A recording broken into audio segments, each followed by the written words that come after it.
Merci. Donc là, Florence Autrey pour la tribune.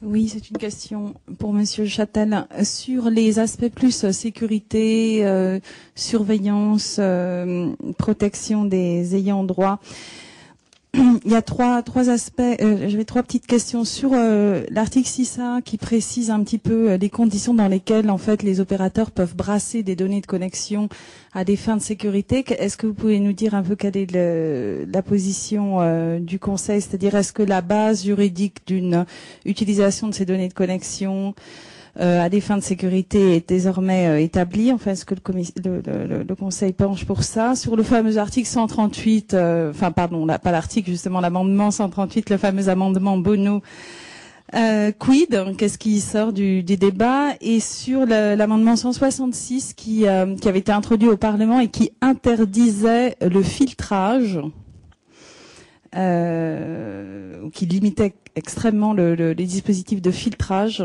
Là encore, quel est l'état du compromis?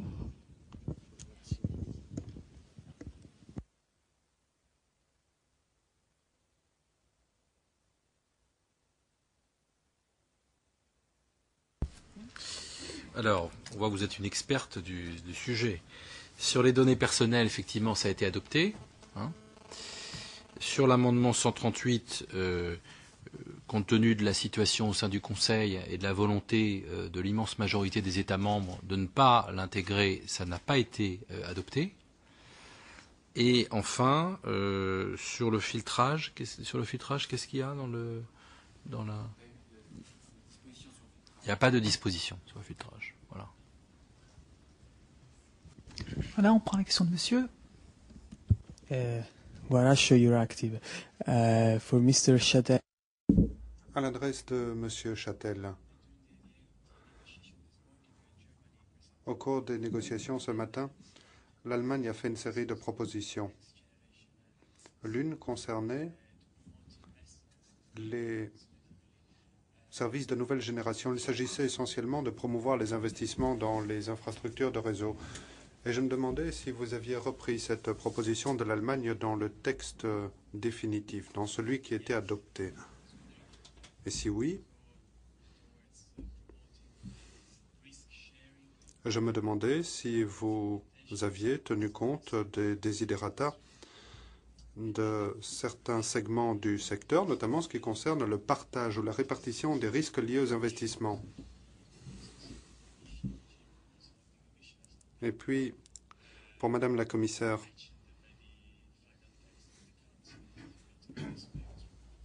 sur le spectre radioélectrique, sur l'autorité commune et sur les pouvoirs de veto qui seraient conférés à la Commission, on peut voir qu'il y a des écarts importants entre votre texte et celui du Conseil. À partir de demain, sur quoi est-ce que vous allez vous concentrer?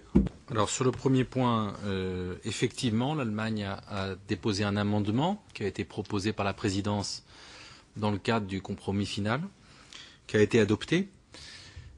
Simplement, nous n'avons pas mis en place de risk sharing, mais uniquement une incitation.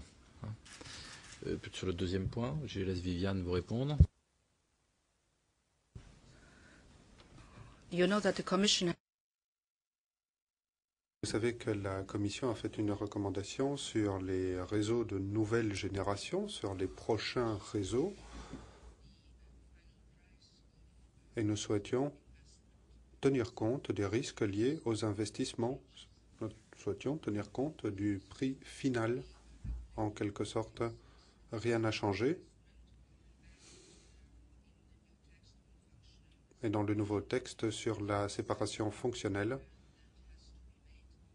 nous disons qu'une évaluation, notamment du risque, doit être faite par l'autorité nationale de réglementation. Fondamentalement, rien n'a changé en l'état actuel des choses. La deuxième question. Sur quoi vais-je me concentrer? Eh bien, sur tout. C'est simple. On peut prendre une dernière question. Donc, monsieur. Thanks. Daniel Basteiro for Publico Spain. You said that... Vous avez dit que l'amendement 138 n'a pas été adopté malgré le résultat du vote au PE, malgré l'adoption en commission. Pourquoi? Est-ce qu'il y a eu des pays qui se sont opposés également au texte final? Voilà un petit peu ma question.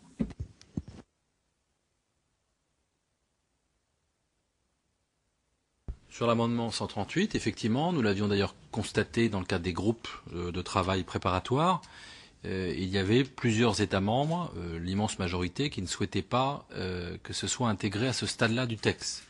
Donc il y aura ensuite discussion, trilogue sur cette question. Sur le deuxième point, à partir du moment où la Commission avait émis des réserves sur un certain nombre de points du texte, il ne pouvait pas y avoir d'opposition d'États membres, sinon le texte n'aurait pas été adopté. Donc il n'y a pas eu d'opposition d'aucun État membre sur le texte qui a été adopté. Il y a eu 3 ou 4 abstentions? 3, je crois. 3 abstentions. Oui, mais vraiment dernière question parce qu'il faut y aller. Oui. Nathalie, pour Europolitique. Oui, Nathalie Van Stad, Europolitique. Sur l'amendement 138, est-ce que vous pouvez nous dire pourquoi l'immense majorité des délégations ne voulait pas le retenir? Et pouvez-vous nous dire aussi, Monsieur Châtel, pourquoi, qu'est-ce qui a changé entre la première version du compromis de la présidence française et la seconde, donc qui a été négociée pendant 1 heure, pour que 3 délégations s'abstiennent finalement et ne votent pas contre le compromis? Merci. Sur le 138, encore une fois, il y a une majorité des États membres qui souhaitaient qu'on se concentre dans le cadre de ce paquet sur les contenants et non pas sur les contenus. Voilà.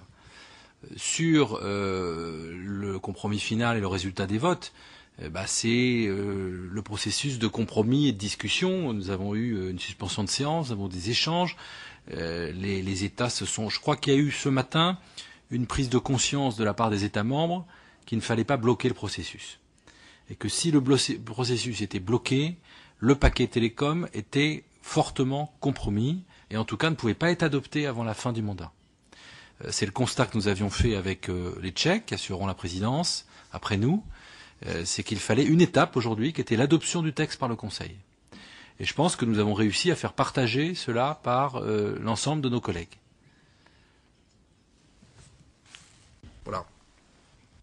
Merci à tous, merci aux interprètes.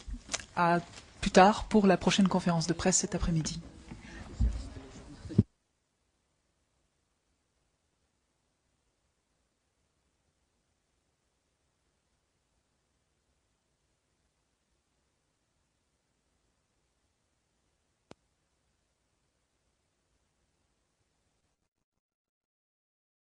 Bon, je ne vais pas entrer dans les détails, vous avez le document. Mais en bref, je voudrais résumer les nouveaux acquis pour les anciens États membres, extension du RPUS jusqu'à 2013, extension du phasing in pour l'éco-conditionnalité et pour les anciens États membres. Nous avons reconnu qu'il n'y avait pas égalité de traitement et nous avons prévu un top-up de 80